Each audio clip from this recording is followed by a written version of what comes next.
Saya katakan kepada saudara-saudara bahwa dalam perjanjian lama Paskah itu berhubungan erat dengan pengorbanan seekor binatang ketika Israel diizinkan Tuhan untuk keluar dari tanah perbudakan Mesir. Mereka menyembelih domba yang telah disiapkan dengan ketentuan-ketentuan harus sempurna, harus bagus dan lain-lain. Dan Tuhan berkata itu adalah Paskah untuk mereka. Tapi kita dengan kebangkitan Yesus, kita sebut ini sebagai Paskah. Apa sebab? Mari kita membuka 1 Korintus pasal 15.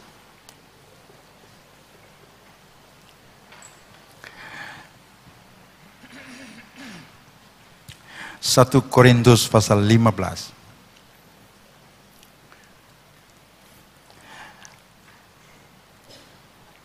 Kita baca bersama, hanya 3 ayat saja kita baca bersama-sama.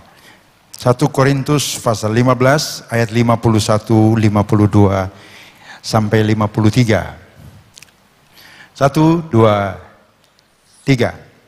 Sesungguhnya aku menyatakan kepadamu suatu rahasia. Kita tidak akan mati semuanya, tetapi kita semuanya akan diubah dalam sekejap mata, pada waktu bunyi nafiri yang terakhir. Sebab nafiri akan berbunyi, orang-orang mati akan dibangkitkan dalam keadaan yang tidak dapat binasa. Kita semua akan diubah. Karena yang dapat binasa harus mengenakan yang tidak dapat binasa, dan yang dapat mati harus mengenakan yang tidak dapat mati. Puji Tuhan, silakan duduk. Fakta tentang kebangkitan Yesus sampai saat ini tetap menjadi bahan kontroversi, polemik di antara kalangan tertentu untuk mendapatkan kebenaran tentang peristiwa tersebut. Saya satu di antara orang-orang yang sama seperti saudara, kalau rumit jangan ditambah rumit. Kalau boleh kita rubah perlahan-lahan menjadi tidak rumit. Dan yang tidak rumit jangan dibuat rumit. Jika kebangkitan Kristus atau kebangkitan Yesus masuk dalam satu peristiwa bersejarah sampai dunia memberikan apresiasi adanya hari libur dan lain-lain. Mengapa persoalan ini membuat orang gelisah, membuat orang panas hati? Sederhana sebetulnya. Jika fakta tentang kebangkitan Yesus tidak memberikan petunjuk-petunjuk jelas bahwa kejadian itu merupakan satu peristiwa yang luar biasa, boleh jadi bisa saja dihentikan dan dihapus dalam sejarah. Kita tidak akan menghabiskan waktu, menyediakan waktu untuk beribadah dan lain-lain dan lain-lain. Kalau dunia mengakui bahwa kebangkitan Yesus merupakan suatu peristiwa besar di antara peristiwa-peristiwa bersejarah besar lainnya, itu berarti bahwa kebenaran dari hal tersebut harus diakui. Paulus mengulas tentang kebangkitan dari ayat pertama sampai ayat yang terakhir, berhenti pada ayat 58. Seluruh pasal tersebut dikupas habis tentang kebangkitan yang dimaksud. Bagi Yesus sendiri sebagai pertama kali bangkit dari kematian. Kenapa saya katakan pertama kali bangkit dari kematian? Karena orang-orang percaya, saya secara cepat saja, menurut ayat ini akan menerima kebangkitan yang sama seperti dialami oleh Yesus.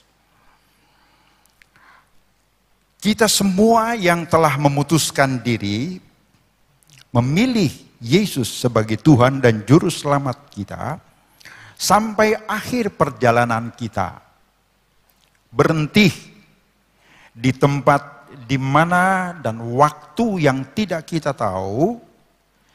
Saat itu kita mengetahui, kita mendapatkan bahwa kita tidak pernah merubah, tidak pernah menggantikan keyakinan kita kepada Tuhan. Alkitab berkata, pada saat kedatangan Yesus kedua kali, kita akan melihat keadaan diri kita ini akan diubah. Mengapa? Harus mengalami sebuah perubahan yang disinggung dalam Alkitab seperti pada ayat yang ke-52 tadi. Bahwa kita akan diubah. Kalau saudara mundur ke ayat sebelumnya, ada tubuh jasmani, ada tubuh rohani.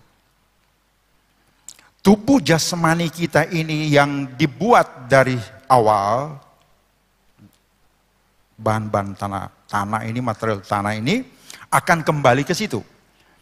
Tetapi tubuh rohani yang dianggap layak masuk sorga, itulah akan kita gunakan. Kita dapatkan pada waktu Yesus datang kembali.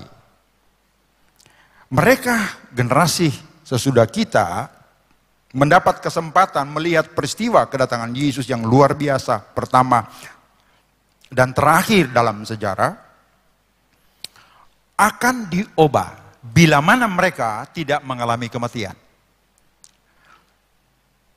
Tubuh kita ini akan diubah dengan tubuh yang baru seperti tubuh Yesus. Itulah yang disebut sebagai tubuh rohani. Sebelum saya jelaskan jauh, Korintus adalah jemaat yang tidak terlalu percaya tentang kebangkitan. Mereka dipengaruhi oleh fam hedonisme, mengutamakan kekayaan sebagai tujuan hidup. Semakin besar jumlah kekayaan, semakin besar jumlah uang yang mereka miliki akan menentukan nilai sukacita, kesenangan, rasa senang, rasa gembira mereka dalam hidup.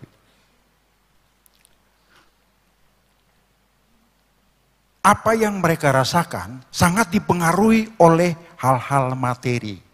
Ketika Paulus berbicara mengenai kebangkitan, maka berita tentang kebangkitan ini melenyapkan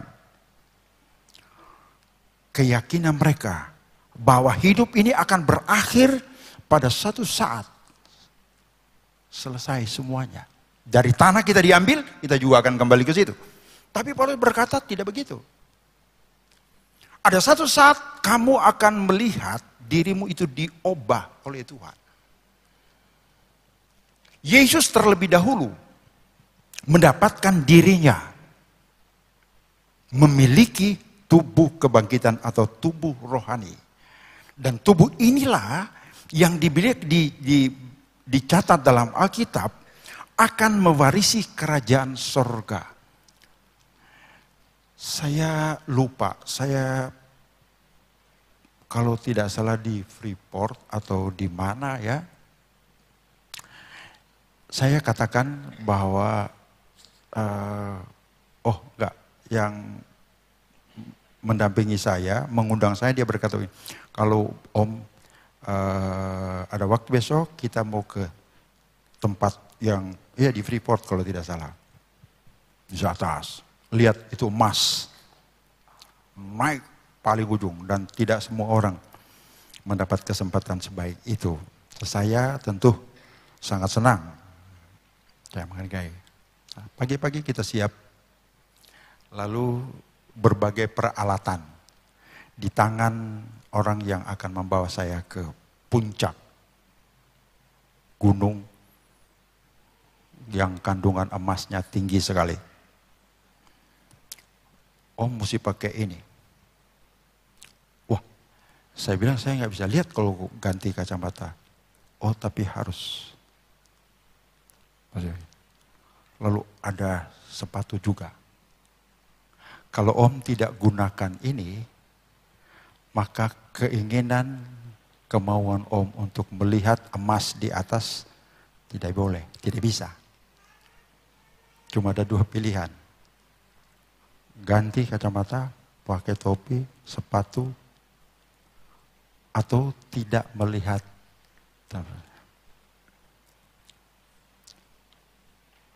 Berapa besar kerinduan kita akan sorga menjadi tempat terakhir tujuan hidup kita ini, tidak bisa ditentukan oleh kemauan kita sendiri. Ada hal yang penting Tuhan ingatkan, bahwa tubuh, darah, dan daging ini tidak layak masuk sorga. Ada tubuh kemuliaan, tubuh kebangkitan. Musuh hedonisme adalah ini. Sesudah kematian, ada kekekalan menanti. Sesudah akhir perjalanan hidup ini di dunia ini, akan diteruskan sampai kekekalan. Apakah kita berada di sorga menikmati sukacita abadi, kehidupan kekal, atau hanya sebuah keputusan salah menolak Yesus, melawan Tuhan, maka neraka menunggu. Kekekalan adalah sebuah hal yang penting. Ada istilah dunia fana. Ada istilah dunia baka. Kita sedang berjalan menuju pada kekekalan. Tetapi Tuhan berkata bahwa sampai di sana, kerinduan kita besar sekali untuk tiba di sana. Tubuh kita ini tidak layak untuk itu. Tidak pantas untuk tempat tersebut. Berpotensi sakit, berpotensi susah. Keterbatasan sifat kita ini tidak bisa dibohongi, tidak bisa dibantah. Kelak kita akan melihat segala sesuatu akan berhenti. Kita didesak, dipaksa untuk menerima sebuah fakta akhir. Senang atau tidak, siap atau tidak, bahwa di depan kita ada pemberitahuan. Barangkali oleh dokter, barangkali oleh orang-orang yang tahu tentang keadaan kita bahwa sudah sampai di sini hidup ini. Sesudah itu Alkitab katakan, sebagai orang percaya kita akan meneruskan perjalanan kita. Dunia ini adalah halte, tempat singgah kita sementara. Kita hanya mampir untuk satu kali, pertama dan terakhir. Sesudahnya akan diteruskan sampai kekekalan. Untuk tujuan itu, Rasul Paulus berkata, menyangkut soal kebangkitan dengan tubuh kebangkitan tersebut, ini hal yang menarik sekali. Kenapa saya katakan menarik? Oleh karena tidak ada, saya mohon maaf kalau ada, Tidak ada, menurut saya sepanjang yang saya tahu, bahwa tidak ada sebuah paham, tidak ada sebuah ideologi, tidak ada sebuah keyakinan yang ajarannya itu berbicara tentang kebangkitan. Tidak ada sebuah pelajaran yang saya ketahui, saya mohon maaf barangkali saya salah. Satu-satunya yang menjelaskan tentang perjalanan hidup iman Kristen sampai surga harus melewati kematian dan kebangkitan ini saya temukan hanya di dalam Tuhan Kristus. Klaim tentang surga banyak, semua agama kita harus hargai itu. Hak mereka untuk mengatakan bahwa ajaran mereka juga menyajikan surga. Faham mereka juga menjanjikan hal yang sama. Sah-sah saja. Tidak ada yang keliru di sini. Tetapi bahwa kita sebelum sampai ke sana melewati sebuah proses yang sangat luar biasa, menarik sekali. Bagaimana kita akan diubah oleh Tuhan. Cara perubahan itu, pengubahan itu coba saudara baca di dalam ayat yang ke-52.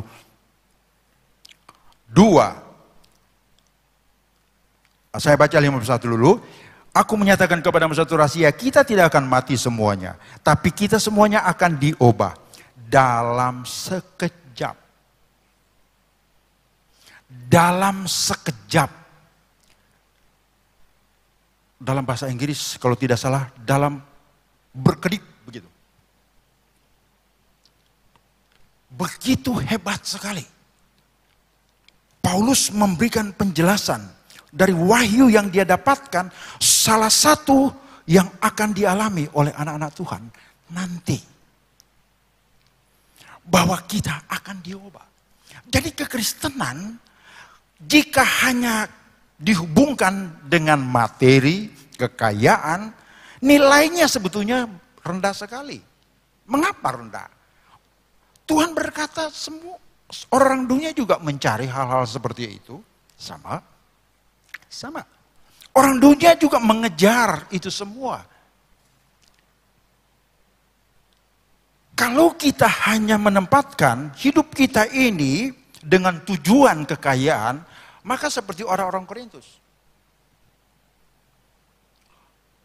Gak enak ditegur, gak enak dinasihati. Perbedaan antara anak Tuhan dengan mereka yang ada di luar, bukan hanya pada persoalan ekonomi, bukan hanya pada persoalan keuangan. Alkitab berkata, kita berada di atas level itu. Sementara perjalanan kita di dunia ini sekali saja, maka Tuhan menyediakan apa yang kita perlukan. Kalau Anda melatih diri bahwa persoalan keuangan itu harus menjadi nomor satu, maka Anda menurunkan, merendahkan nilai hidup Anda setara uang. Serendah kekayaan.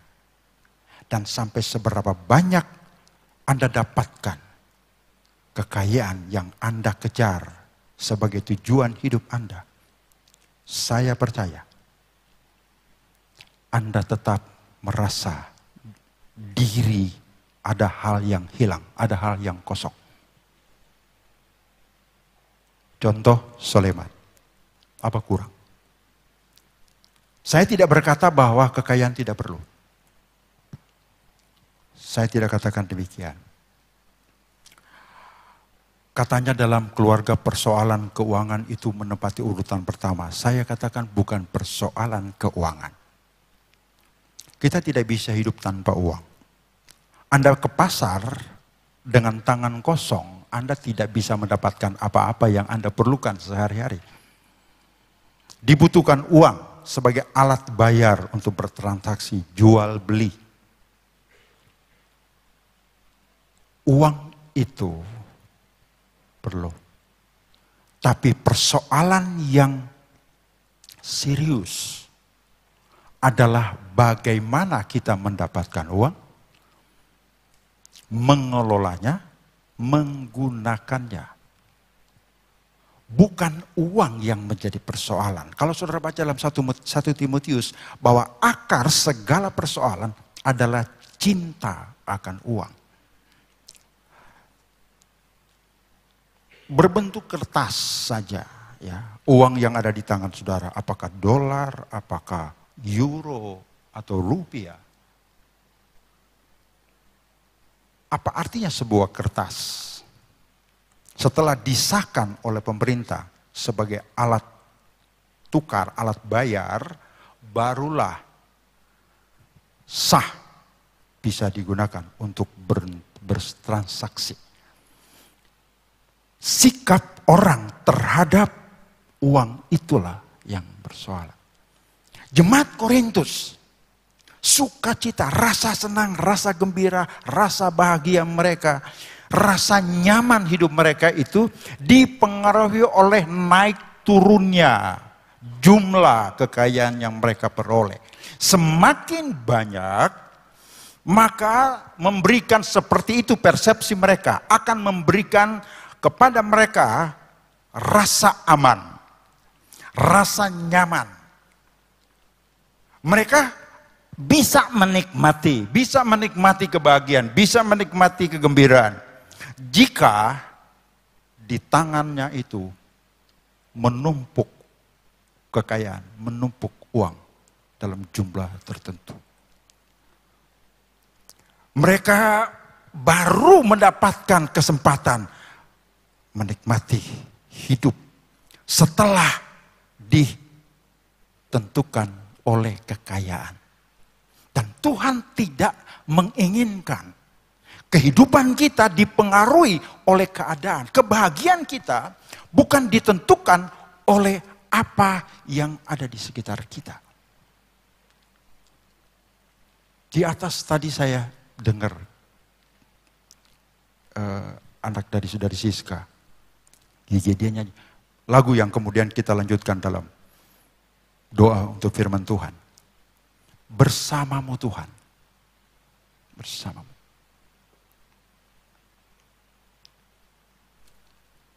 Senang bila mana saudara mengetahui bahwa ada orang di samping Anda untuk mengerti, untuk memahami, untuk mempedulikan kita. Kemungkinan kita bisa menikmati kebahagiaan, kesenangan. Kemungkinan, saya katakan kemungkinan. Sebab ada kalanya orang-orang yang kita sudah tahu, kita anggap pas untuk kita, tepat untuk kita. Dalam perjalanan bersama-sama, kita menemukan ada sesuatu yang lain. Akibatnya kita kecewa. Akibatnya kita menyesal. Kita lupa bahwa orang-orang yang kita tempatkan, diri kita letakkan di samping mereka, juga sebaliknya mereka di samping kita. Mempunyai keterbatasan-keterbatasan. Sehingga jika saya katakan kemungkinan, itu betul. Yang tepat adalah ketika Yesus kita letakkan di samping kita. Kita membawa diri kita ini hidup dekat dengan Tuhan. Kepada siapa kita berdampingan? Kepada siapa kita tentukan diri kita untuk hidup bersama? Itu sangat menentukan kita nyaman apa tidak. Yesus menjadi penentu. Kalau Yesus yang berada di samping kita, Yesus dekat dengan kita. Seperti kata Yesus sendiri, ucapan Yesus sendiri, berbahagialah engkau. Berbahagialah engkau. Satu waktu, mengikuti waktu yang bergerak, hari-hari yang terus berjalan, kita akan tiba. Kapan? Di mana? Kita tidak bisa memperpanjang kemampuan Anda akan dipaksa saat itu untuk menyerah. Kita tidak bisa menambah hidup kita. Kita pun juga tidak bisa mundur. Kita harus berhenti. Boleh jadi kita akan menangis. Boleh jadi kita akan susah. Tetapi bagi Allah itu bukan hal yang penting. Bagi Tuhan adalah demikianlah hidup. Kita bergerak menuju ke suatu tempat di mana akhir itu akan datang. Saat akan tiba, Anda harus berhenti. Dalam hitungan detik, jam, dan hari, Anda akan tahu kapan Anda akan berhenti. Tapi berbahagialah orang yang mengerti dan memahami bahwa di dalam Tuhan dia masih bisa melihat hari-hari yang panjang dalam kekekalan nanti. Orang terkaya di dunia yang belum lama ini, kalau tidak salah belum lama ini dia datang ke Indonesia. Dia mengeluarkan sejumlah uang untuk kegiatan sosial. Kalau tidak salah 100 juta dolar. Bergabung bersama-sama dengan filantropi, dengan dermawan-dermawan yang ada di Indonesia ini. Sebuah yayasan yang mengelola jumlah sumbangan mereka yang jutaan dolar itu. Bill Gates ditanya, Mr. Bill, you are a rich man, number one in the world. What do you think? If something happen with you, well, property, money, what you gonna do? Saudara, dia tenang, dia senyum. Lalu dia berkata begini, no big deal. One day will come. Everything that I have must be gone away. I come nothing and I go nothing. Dia tahu bahwa satu waktu akan berhenti. Sudahkah Anda mengerti bahwa satu waktu juga semua yang Anda kejar, saya harap tidak. Berkat itu akan datang. Mazmur 127 berkata, Tuhan memerintahkan berkat tersebut pada waktu kita tidur. 133 berkata, Tuhan memerintahkan juga berkat di dalam komunitas yang harmoni hubungan mereka. Baik, Tuhan memerintahkan berkat. Jadi si Bill dia berkata, saya bekerja bukan cari uang, saya bekerja. Hidup ini adalah pemberian Tuhan. Dia bekerja. Dan berkat itu datang seperti janji Tuhan. Dan satu waktu, entah kapan, Anda akan melihat Anda kehilangan. Anda sendiri atau orang-orang. Tuhan hanya memberikan kita kemampuan terbatas. Menikmati segala harapan, segala impian-impian hidup kita. Sisanya itu cuma dilihat dan ditinggalkan.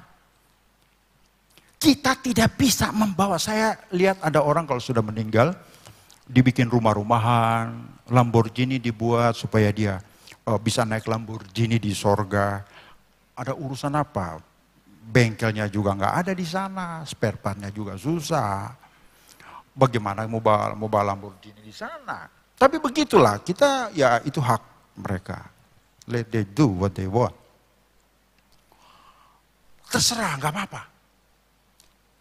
Kita di dunia ini, Tuhan berkata, jangan sampai dipaksa memahami, dipaksa mengerti. Terlambat kita tahu, oh begini toh, ini hidup. Sebagai ayat terakhir, coba saudara buka. 1 Tesalonika. 1, jemaat Tesalonika adalah jemaat yang diakui dewasa kerohanian mereka. Dianggap baik pertumbuhan rohani mereka. Sayang, ada satu hal yang Paulus kemukakan di sini. 1 Tesalonika 4 ayat 13 dan 18. Coba saudara buka itu, 1 Tesalonika.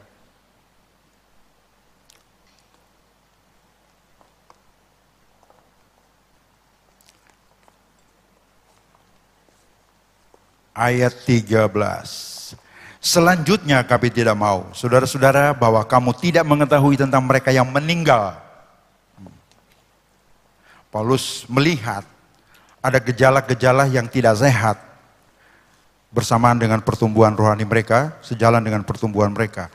Ada yang mereka tidak mengerti, yaitu mereka yang meninggal. Kamu jangan berduka cita seperti orang-orang lain yang tidak mempunyai pengharapan. Jikalau kita percaya bahwa Yesus telah mati dan telah bangkit, saudara perhatikan baik-baik, maka kita percaya juga bahwa mereka yang telah meninggal di dalam Yesus akan dikumpulkan bersama-sama dengan Dia.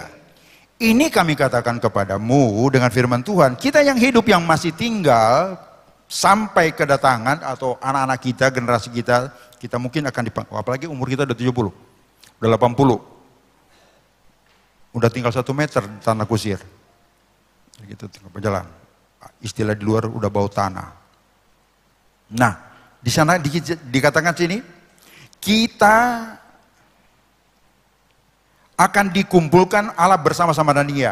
Ini kami katakan kepadamu dengan firman Tuhan, kita yang hidup yang masih tinggal sampai kedatangan Tuhan sekali-kali tidak akan mendahului mereka yang meninggal. Sebab pada waktu tanda diberi, pada waktu penghulu malaikat berseru dan sanggaga Allah berbunyi, Tuhan sendiri akan turun dari sorga. Mereka yang mati di dalam Kristus akan lebih dahulu bangkit.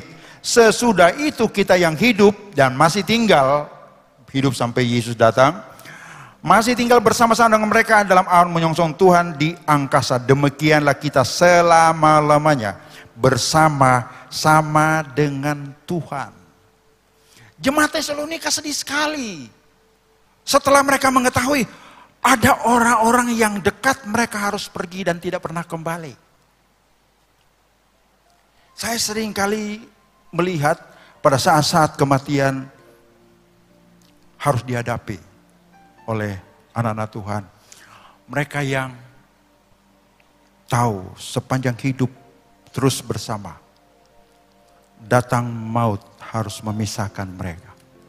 Yang ditinggalkan, rasa terpukul sekali. Dia mau masukkan badannya ke dalam peti. Begitu susah. Paulus berkata, enggak usah. Jangan susah. Satu waktu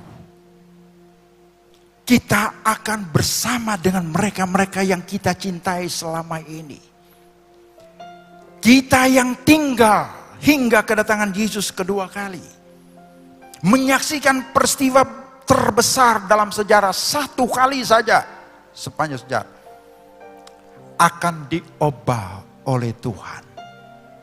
Berapa lama kita diubah? Korintus pasal 15 berkata tadi. Dalam sekejap. Anda mungkin ingin tahu, cari tahu bagaimana sih? Tidak salah, Anda punya hak untuk menyatakan keinginan. Gimana sih diubahnya?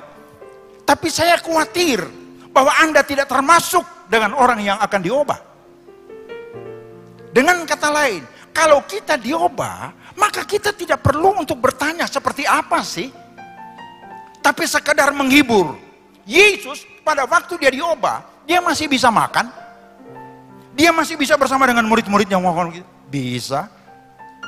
Artinya apa? Tubuh kemuliaan ini adalah tubuh yang di dunia oke, di sorga, apalagi memang untuk tujuan itu. Untuk maksud itu.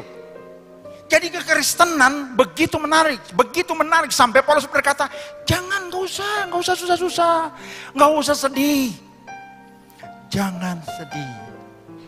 Kita satu waktu akan bersama dengan Tuhan. Inilah adalah karya yang paling besar. Kalau Yesus tidak dibangkitkan, maka sia-sia semua iman kita. Sia-sia pengharapan kita. Sia-sia keyakinan kita. kita tidak mendapatkan arti dari kuasa kebangkitannya. Kita tidak bisa bersukacita dari dalam hati kita. Yang selamatkanku. Saudara punya banyak uang, Engkaulah harta tapi saudara tahu sendiri yang tak ternilai. apa yang saudara rasakan dengan sejumlah kekayaan. Saya tidak persalahkan hal tersebut. Dan ku hargai Yesus, Engkau Kebangkitan, bukan karya terbesar.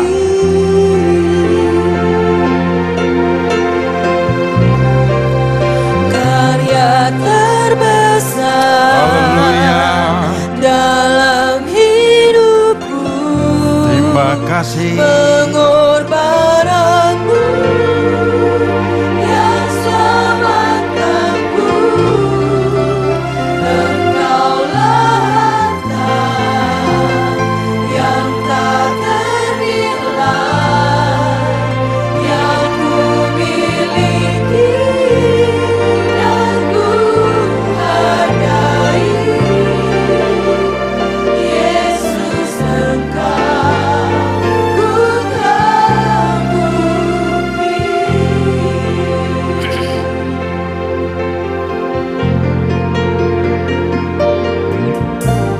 Kasih yang terindah,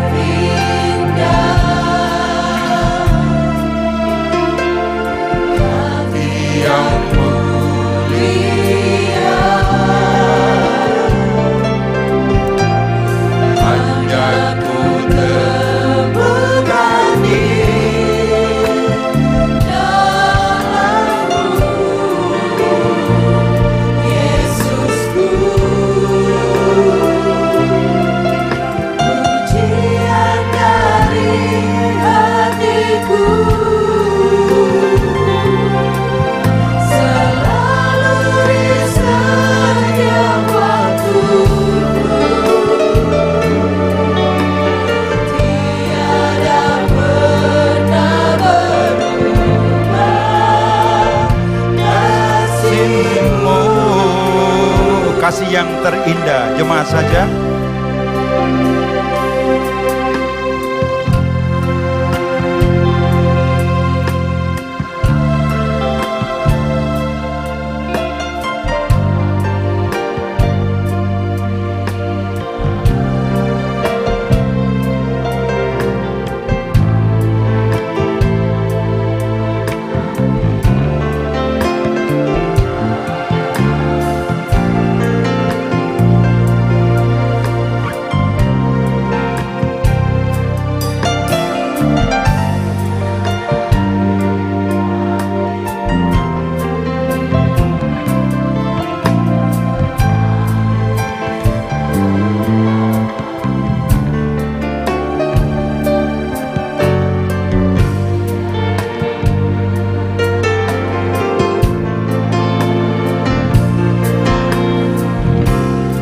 Semua karya terbesar.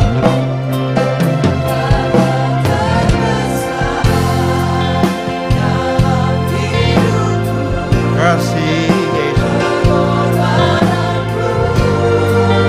Yang selamatkanku. Engkaulah harta yang tak ternilai yang ku miliki dan ku hargai.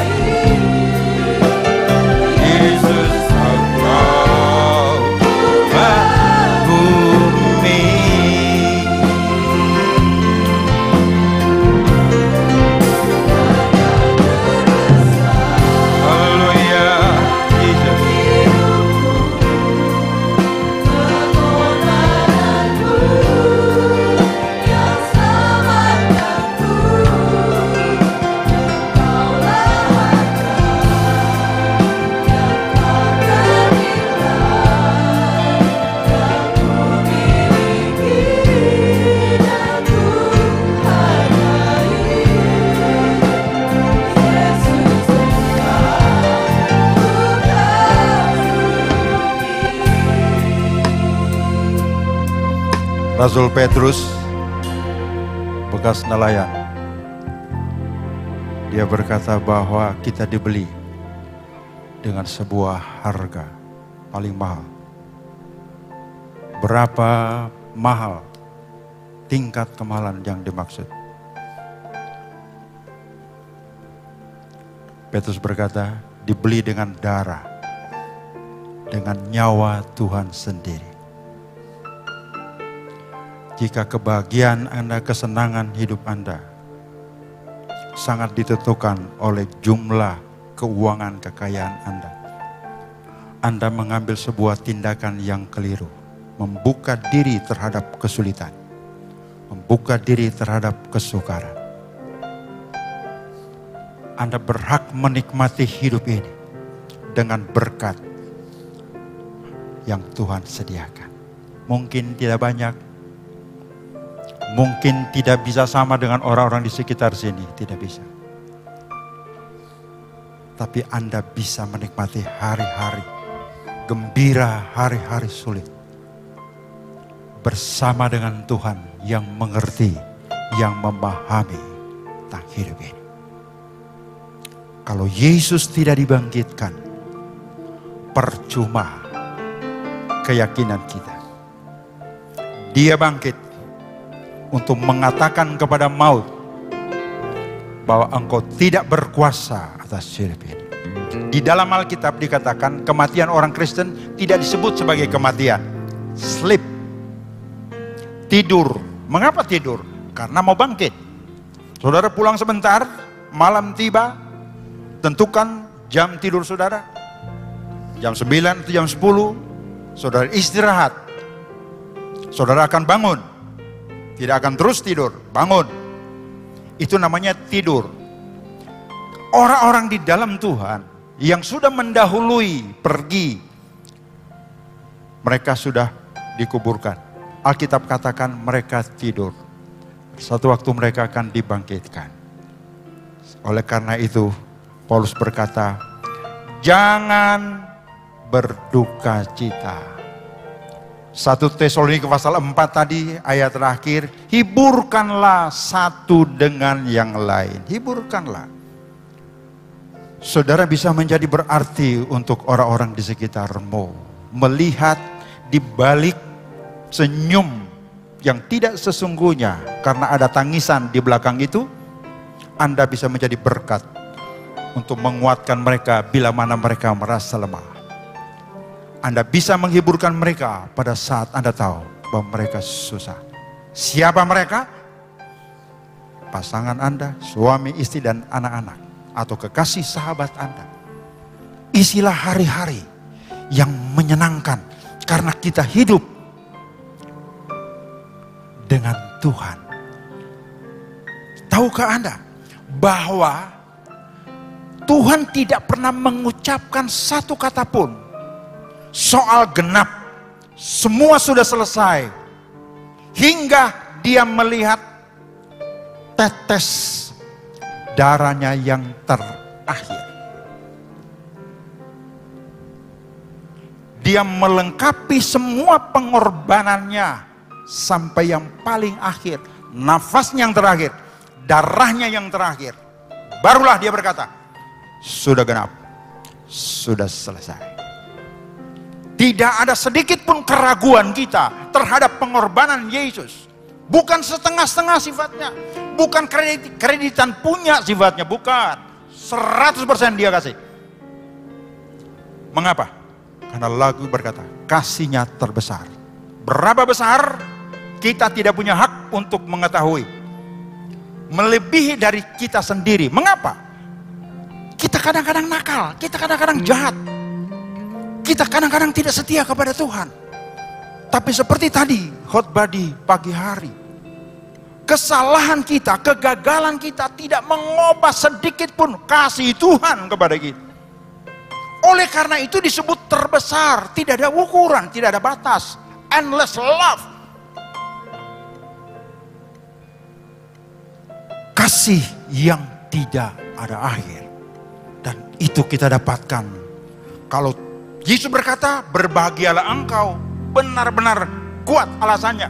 Betul-betul jelas alasannya. Bukan dipengaruhi oleh berkat-berkat, tidak. Saya tidak bersalahkan, mohon maaf. Jangan sampai salah dinilai salah, tidak. Saya tidak merendahkan semua kekayaan-kekayaan Anda. Terima kasih. Saya senang melihat Anda diberkati. Saudara ingat doa-doa saya selalu.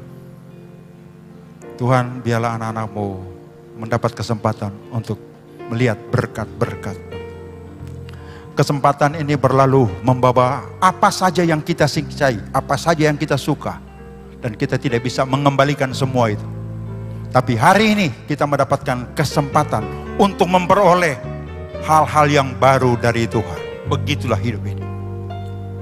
Semua karena kasih Tuhan. Karya terbesar. Kita berdiri bersama-sama. Dalam hidupku, pengorbananmu yang Selamatkanku. Haleluya. Yesus, terima kasih.